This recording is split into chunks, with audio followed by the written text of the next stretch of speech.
Oh, you didn't know? You didn't get the memo? If they asked you where you heard it, tell them you heard it through Divine. Gossip and entertainment news on Foxie 105. Okay, time for that second half of entertainment news. We got a new addition to VH1's Hollywood Exes.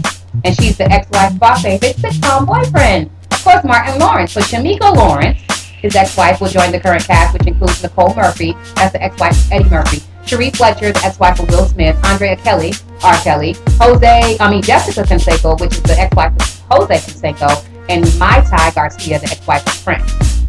I don't know what happened to Daphne Wayne. She was supposed to be on there, but they didn't say anything about it, so she must not have made the final cut.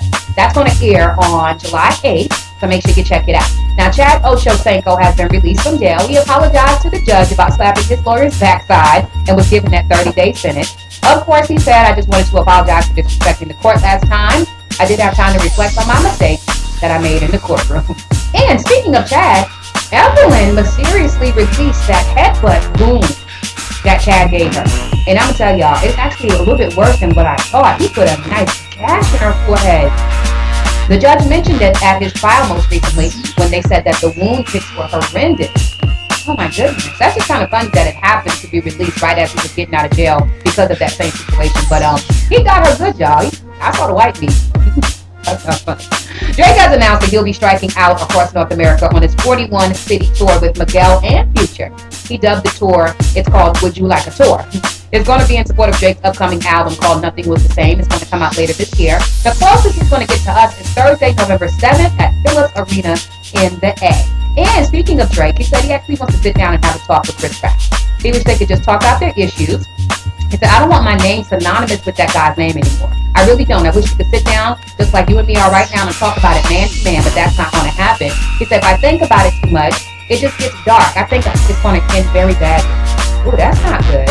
Rihanna makes her mark on the Billboard charts. Speaking of Chris and Drake, I might as well say something about her. Of course, the Billboard AC charts for the first time of her new single Midday. It reached the top 10, landing in at number 9. And she is also the most viewed artist on YouTube, surpassing Justin Bieber. So, Mario, the R&B artist, he spoke out on dating his manager's ex-girlfriend back in 2010. The woman Mario was talking about, her name was Deb. She was Amber Rose's best friend. You already know what type of chick she is. Anyway, he said it was my ex-manager's ex-girlfriend, so it was a really bad situation, and that sort of influenced a new song I got called Fatal Distraction a little bit. And he said at the time it was off limits, and we knew each other for a long time, and I guess because it was off limits, I wanted to be down with it. Have you ever dated somebody that was off limits? Like your mama ex-boyfriend or your sister baby daddy? That is so trifling. You should be shaming yourself. Dang. More music coming up for you after the break, so make sure you stick around. 9 minutes to the top of the hour of 2. For your workday turns Tuesday. Thank you so much for listening to the Midday Show. It's Foxie 105. Oh, thank you.